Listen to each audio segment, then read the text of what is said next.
Hi friends, வீடியோட title பார்த்தப்ப ரொம்ப சந்தோஷமாகவே நீங்கள் வீடியோக்குள்ளே வந்திருப்பீங்க. ஆமாம் ஃப்ரெண்ட்ஸ், அதுக்கு முன்னாடி நம்ம சேனலை சப்ஸ்கிரைப் பண்ணாத ஃப்ரெண்ட்ஸ் சப்ஸ்கிரைப் பண்ணிவிட்டு பக்கத்தில் இருக்கிற பெல் பட்டனையும் ஆளுங்கிற ஆப்ஷனையும் கிளிக் பண்ணிவிட்டு வீடியோ பாருங்கள். இந்த வீடியோ ஃபுல்லாக பார்த்துட்டு ஒரு லைக் பண்ணுங்கள். இந்த வீடியோ உங்களுக்கு பிடிச்சிருக்கு அப்படின்னா உங்கள் ஃப்ரெண்ட்ஸ் அண்ட் ஃபேமிலிக்கும் ஷேர் பண்ணுங்கள். ஓகே, வாங்க வீடியோக்குள்ளே போகலாம். ஆமாம், நம்மளோட ஃபஸ்ட்டு பேமெண்ட் நமக்கு வந்துருச்சு. அதை உங்ககிட்ட தான் ஃபஸ்ட்டு ஷேர் பண்ணணும் அப்படிங்கிறதுக்காக இந்த வீடியோ நான் உங்களுக்கு ஷேர் பண்ணியிருக்கேன். நீங்கள் சாரி ஃபஸ்ட்டு பேமெண்ட்டை நினச்ச உடனே யூடியூப்பில் இருந்து வந்திருக்கு அப்படின்னு நீங்கள் நினைப்பீங்க அப்படின்னு நினைக்கிறேன். நிஜமாக யூடியூப்பில் இருந்து நமக்கு இன்னும் எந்த பேமெண்ட்டுமே வரல. இது வரைக்கும் $36 நமக்கு கிரெடிட் ஆகிருக்கு. $100 வந்தால்தான் நமக்கு வந்து நம்ம அக்கௌண்ட்டுக்கு வந்து அவங்க கிரெடிட் பண்ணுவாங்க.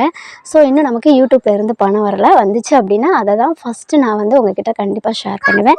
அப்போ என்ன அமௌண்ட் வந்திருக்கு அப்படின்னு பார்த்தீங்கன்னா, நம்ம வந்து கவர்மெண்ட் வீடு கட்டிகிட்ருக்கோம், உங்களுக்கு நல்லாவே தெரியும். அதுக்கான ஃபஸ்ட்டு பேமெண்ட்காக தான் நான் வெயிட் பண்ணியிருந்தேன். அதுவும் உங்களுக்கு தெரியும். ஏன்னா கிட்டத்தட்ட ஒரு 2-2.5 லட்ச ரூபாய்க்கு மேலே நம்ம வந்து கையில் இருந்து அமௌண்ட் போட்டு பேஸ்மெண்ட் ஒர்க்கெல்லாம் முடிச்சிட்டோம். நமக்கு வந்து அங்கேருந்து பேஸ்மெண்ட்டுக்கான பணம் வந்தால் தான் அடுத்த வேலையை நம்ம ஆரம்பிக்கலாம் அப்படிங்கிறதுக்காக வெயிட் பண்ணியிருந்தோம். பார்த்தீங்களா, அந்த அமௌண்ட் தான் வந்திருக்கு.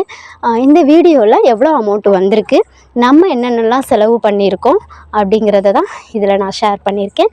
ஸோ வீடியோவை ஃபுல்லாக பாருங்கள். ஃபஸ்ட்டு இருந்தே நான் என்னென்ன செலவுகள் அப்படிங்கிறத நான் நோட் பண்ணி வச்சுருக்கேன்.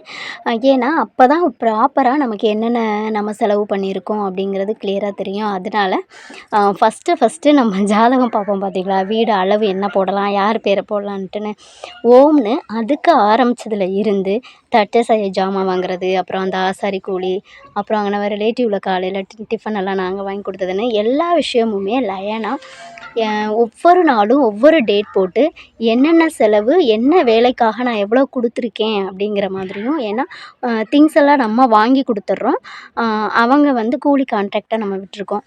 அதனால் எல்லா டீட்டெயில்ஸுமே வந்து நான் இதில் வந்து நோட் பண்ணி டெய்லி இது வரைக்கும் பேஸ்மெண்ட்டு வரைக்கும் என்னென்ன விஷயங்கள் எல்லாமே நம்ம செலவு பண்ணியிருக்கோம் அப்படிங்கிறத நான் நோட் பண்ணி வச்சுருக்கிறேன்.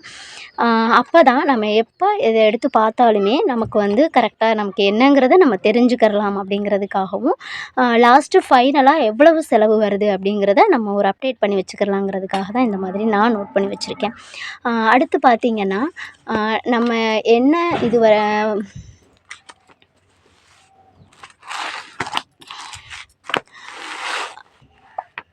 அடுத்ததாக அப்படி நம்ம நோட் பண்ணி வச்சதில் ஃபஸ்ட்டு டோட்டல் அமௌண்ட்டு எவ்வளோ அப்படின்னு பார்த்தீங்கன்னா, $2,44,500 நமக்கு வந்து பேஸ்மெண்ட்டுக்கு மட்டும் நமக்கு வந்து செலவாயிருக்கு. என்னன்னு பார்த்தீங்கன்னா, ஃபஸ்ட்டு $5,000 வந்து அந்த தட்டை செய்கிற விஷயங்கள், ஜாமான் வாங்கினது, ஆசாரி கூலி, அந்த மாதிரி விஷயங்களுக்காகவும், அடுத்து வந்து கல், மண், சிமெண்ட்டு. ஏன்னா ஃபஸ்ட்டு நம்ம வந்து சிமெண்ட்டு வந்து நம்மளே வந்து வாங்கி தான் வேலை ஆரம்பித்தோம். 30 மூடை சிமெண்ட்டு. அப்புறம் தான் கவர்மெண்ட்லேருந்து நமக்கு பேஸ்மெண்ட்டு போட்ட பிறகு தான் 30 மூடை சிமெண்ட்டு கொடுத்துருக்காங்க. ஸோ பார்த்திங்கன்னா, கம்பி, அப்புறம் பேஸ்மெண்ட்டுக்குள்ளே மண் நிரப்புனதுலேருந்து எல்லா வேலைகளுக்குமே டோட்டலாக $2,44,500 பேஸ்மெண்ட்டுக்கு மட்டும் நமக்கு வந்திருக்கு. புதுசாக வீடு கட்டுற ஃப்ரெண்ட்ஸ்க்குமே ஒரு சின்ன ஒரு விஷயம் தெரிஞ்ச மாதிரியாகவும் இருக்கும். இல்லை கட்ட போகிறவங்களுக்கு கூட ஒரு எவ்வளவு மேக்ஸிமம் அப்படிங்கிறதுக்காக நான் இது வந்து கூலியோடு எழுதியிருக்கேன்.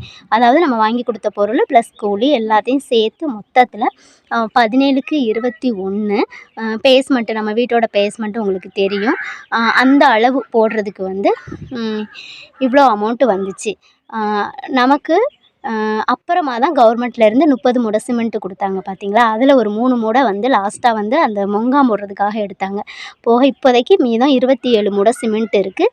செங்கல் பார்த்திங்கன்னா ஒரு மேக்ஸிமம் ஒரு 1000-1200 கல் இருக்கும் அப்படின்னு நினைக்கிறேன். இதோடு சேர்த்து இப்போதைக்கு நம்மள்ட்ட வந்து இருக்குது. இப்போ நமக்கு கவர்மெண்ட்டில் இருந்து ஃபஸ்ட்டு பேமெண்ட்டு வந்துருச்சு அப்படின்னு சொன்னேன் இல்லையா, அது எவ்வளவு என்ன அப்படிங்கிறத பார்ப்போம். 100 நாள் அட்டைக்காக பார்த்தீங்க அப்படின்னா $10,208 வந்து கொடுத்துருக்காங்க. அதாவது ஒவ்வொரு வாரமும் 1500, 1600, 1900 அந்த மாதிரி அம்மாவோட அட்டைக்கு 100 நாள் அட்டையில் வந்து ஏறுது. அது 30 நாள் கணக்கு பண்ணி கொடுப்பாங்க அப்படின்னு நான் சாரி 100 நாள் கணக்கு பண்ணி கொடுப்பாங்களா என்னங்க 30,000 100 நாள் அந்த வேலைக்கு போகாமலே அதை கணக்கு பண்ணி அமௌண்ட் தருவாங்க அப்படின்னு நான் நினைக்கிறேன். இப்போதைக்கு 10,208 ரூபா வந்திருக்கு. அடுத்தது பார்த்திங்கன்னா ஃபஸ்ட்டு பில்லு எவ்வளோ வந்திருக்கு பேஸ்மெண்ட்டுக்கு அப்படின்னு பார்த்திங்கன்னா, இதுக்கு முன்னாடி நம்மளோட வீடோட அந்த அமௌண்ட் எவ்வளோ தர்றதா சொல்லியிருக்காங்கன்னா 3,50,000 3 லட்ச ரூபான்னு சொல்லியிருக்காங்க.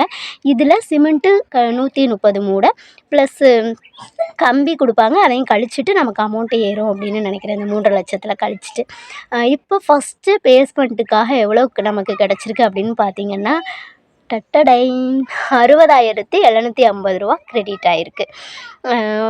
ஃபஸ்ட்டு பேஸ்மெண்ட்டுக்காக 60,750 ரூபா நமக்கு கிரெடிட் ஆகிருக்கு. ப்ளஸ் இது ஒரு 10,208 ரூபா. டோட்டல் அமௌண்ட் 70,958 ரூபா நமக்கு கிடச்சிருக்கு. இந்த மெசேஜ் வந்த உடனேயே நான் ஃபஸ்ட்டு நாள் இல்லை 3வது நாள் கொலுவில் இருக்கும்போது எனக்கு இந்த மெசேஜ் வந்துச்சு. இந்த மெசேஜ் வந்த உடனே எனக்கு அவ்வளோ ஹாப்பியாக இருந்துச்சு. இந்த இது வந்து பார்த்திங்கன்னா வாரம் 1,500, 1,600 அந்த மாதிரி வந்துச்சு. அதை நான் டோட்டல் பண்ணி வச்சுருந்தேன் இது வரைக்கும். அடுத்து இனி வந்து இந்த பேஸ்மெண்ட்டுக்கு மேலே இனி ஜன்னல் மட்டம்னு நினைக்கிறேன், கிராதி மட்டமாக அந்த ஸ்லாப் மட்டம்னு நினைக்கிறேன், அது போட்ட பிறகு தான் அடுத்த பேமெண்ட்டும் அடுத்த 100 நாள் 10,000 ரூபாயும் ஏறும்னு சொல்லியிருக்காங்க. அப்போ இது வந்தப்போ தான் எனக்கு அந்த மெசேஜ் வந்துச்சு. வந்தப்போ அவ்வளோவா ஹாப்பியாக இருந்துச்சு, பார்த்த உடனேயே பரவாயில்லையே அப்படின்னு சொல்லிட்டு. இனிமேல் வந்து பார்த்திங்கன்னா இப்போதைக்கு நம்மள்ட்ட இந்த அமௌண்ட்டு கையில் இருக்குது. இதை வச்சுருந்த இந்த 70,958 ரூபா நம்மள்ட்ட வந்து இருக்குது. ப்ளஸ் 27 மூடை சிமெண்ட் இருக்குது, ஒரு 1,200 கல்லுக்கிட்ட இருக்குது. இதோட இன்னும் ஒரு லோடு கல் இறக்கி சிமெண்ட்டு சரியாக வரும்னு சொல்லியிருக்காங்க. ஸோ இதோட ஒரு லோடு கல் மட்டும் இறக்கி நம்மளை வந்து அடுத்து வந்து ஸ்லாப் மட்ட வேலைகளை ஆரம்பிச்சிட வேண்டியதான். ஸ்லாப்புக்கு தேவையான கம்பி நம்ம வாங்கி கொடுக்கணும். அதை ஆரம்பிச்சிட்டோம் அப்படின்னா அடுத்த பேமெண்ட்டு நமக்கு வந்து அடுத்து உடனே கிரெடிட் ஆயிரும் அப்படின்னு சொல்லியிருக்காங்க. அடுத்து அந்த அமௌண்ட்டு வச்சு நம்ம அடுத்து காங்கிரீட்டுக்கு தேவையான விஷயங்கள் ப்ளஸ் மறுபடி சிமெண்ட்டு கொடுத்துருவாங்க, காங்கிரீட்டுக்கு கம்பியும் கொடுத்துருவாங்க. கொஞ்சம் நம்ம அதோட சேர்த்து கம்பி தேவையானதை வாங்கி போட்டோம் அப்படின்னா இந்த அடுத்த அமௌண்ட்டு ஏறுறதை வச்சு நம்ம காங்கிரீட் ஒர்க்கையும் முடிச்சிடலாம். சிமெண்ட்டு 100 மூடைக்கிட்ட கொடுத்துருக்காங்க, 100, 110 மூடை இன்னும் பெண்டிங் இருக்குது. ஸோ அதில் காங்கிரீட் போக மீதம் இருக்கிறது பூச்சி வேலைக்கு சரியாக வரும் அப்படிங்கிற மாதிரி சொல்லியிருக்காங்க கொத்தனாரனே. ஸோ அதை வச்சு நம்ம அப்படியே பூச்சி வேலையை கண்டினியூ பண்ணிடலாம். காங்கிரீட் முடிஞ்ச உடனே நமக்கு வந்து பூச்சி வேலையை அந்த அட்ஜஸ்ட் பண்ணி முடிச்சிட்டோம் அப்படின்னா அடுத்ததுக்கான ஃபுல் பேமெண்ட் மீதம் உள்ள பேமெண்ட்டும் நமக்கு ஏறிடும். அதில் அந்த அந்த மாதிரி விஷயங்களுக்கு இடையில கடன் வாங்கியிருந்தாலும் இதை வச்சு கொஞ்சம் அட்ஜஸ்ட் பண்ணணும் அப்படின்னு நினைக்கிறேன். இப்போதைக்கு பார்த்திங்கன்னா ப்ளஸ் இந்த அமௌண்ட்டோட நமக்கு 30 மூடை சிமெண்ட்டும் கொடுத்துருக்காங்க. இப்போதைக்கு பார்த்திங்கன்னா 2,44,000 ரூபா நம்ம செலவு பண்ணியிருக்கோம். இதில் வந்து என்னோடய நகையும் நான் அடகு வச்சுருக்கேன். ஒரு 1,50,000 லட்ச ரூபாய்க்கு மேலே ஒரு லோனும் போட்டுட்ருக்கேன். லோனுக்கு உள்ள அமௌண்ட்டு வந்து என்னோடய மொபைல் டியூ வந்து 2,500 ரூபா முடிஞ்சிருச்சு. அந்த மொபைல் டியூவை வந்து அப்படியே வந்து லோனுக்கு கட்டிக்கிட்டே இருக்கேன். ஸோ ஆக்சுவலாக ஆட்டோமேட்டிக்காக வீட்டு வேலை முடிகிறதுக்குள்ளே வீடு பால் போது அந்த லோடோட அமௌண்ட்டுமே 1,50,000 லட்ச ரூபாய்க்கு மேலே உள்ளது முடிஞ்சிடும். அப்புறம் வந்து ஒரு 1 லட்ச ரூபா நகைக்கு வச்சுருக்கேன். அதை மட்டும் வந்து நம்ம கையிலேருந்து கொஞ்சம் அட்ஜஸ்ட் பண்ணி திருப்புற மாதிரி இருக்கும். ஸோ அட்ஜஸ்ட் நம்மளால் முடியும் அப்படின்னு ஒரு நம்பிக்கை இருக்குது. ஓகே ஃப்ரெண்ட்ஸ், இந்த அப்டேட் பார்த்தீங்க அப்படின்னா எத்தனையோ பேர் வீடு கட்டிகிட்டு இருக்கிறவங்க அல்லது புதுசாக வீடு கட்டுறவங்க கிளார் அடிக்குது வீடு கட்டுறவங்க இல்லை கவர்மெண்ட் வீட்டுக்காக வெயிட் பண்ணி இருக்கிறவங்க, கவர்மெண்ட் வீட்டுக்கு அப்ளை பண்ணியிருக்கிறவங்களுக்கு யூஸாக இருக்கும் அப்படிங்கிறதுக்காக தான் இந்த ஒரு சின்ன ஷேரிங். கண்டிப்பாக இந்த வீடியோ உங்களுக்கு யூஸாக இருக்கும் அப்படின்னு நம்புகிறேன். அதை விட என்னோடய வியூவர்ஸ் அண்ட் சப்ஸ்கிரைபருக்கு ரொம்ப சந்தோஷமாக இருக்கும் அப்படின்னு நம்புகிறேன். ஏன்னா நான் எவ்வளோ சிரமப்பட்டு ஒவ்வொரு விஷயத்தையும் யோசித்து மூவ் பண்ணி நான் செலவு பண்ணி இந்த வீடு ஆரம்பிச்சிருக்கேன் அப்படிங்கிறது உங்களுக்கு தெரியும். கிட்டத்தட்ட 30 வயசுக்கு மேலே முதலாக நானும் எனக்கும் சரி என்னோடய கணவருக்கும் சரி நாங்கள் கட்டுற ஒரு கல் வீடு அப்படின்னு சொல்லலாம்.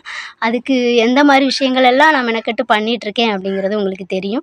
அப்போ இந்த ஒரு அமௌண்ட்டு நமக்கு வரும்போது எவ்வளோ நான் சந்தோஷப்பட்டிருப்பேனோ அந்தளவு சந்தோஷம் நீங்களும் படுவீங்க அப்படின்னு நம்புகிறேன். இந்த ஒரு விஷயத்தை உங்ககிட்ட ஃபஸ்ட் டைமாக நான் ஷேர் பண்ணியிருக்கேன். அடுத்தடுத்து நம்ம பேஸ்மெண்ட்டுக்கு மேலே ஸ்லாப் மட்டம் வரைக்கும் அடுத்த வேலைகளை எல்லாம் எப்போ எப்படிங்கிறத உங்களுக்கு நான் அப்டேட் பண்ணுறேன். நீங்களும் பார்த்து சந்தோஷப்படுவீங்க. இதே மாதிரி வீடு கட்ட ஆசைப்படுறவங்க, வீடு இல்லாத இல்லாதவங்களுக்கு கண்டிப்பாக சீக்கிரமாகவே ஒரு நல்ல வீடு அமையணும்னு கடவுள்கிட்ட வேண்டிக்கிறேன். தேங்க்யூ ஃபார் வாட்சிங் ஃப்ரெண்ட்ஸ். தேங்க்யூ.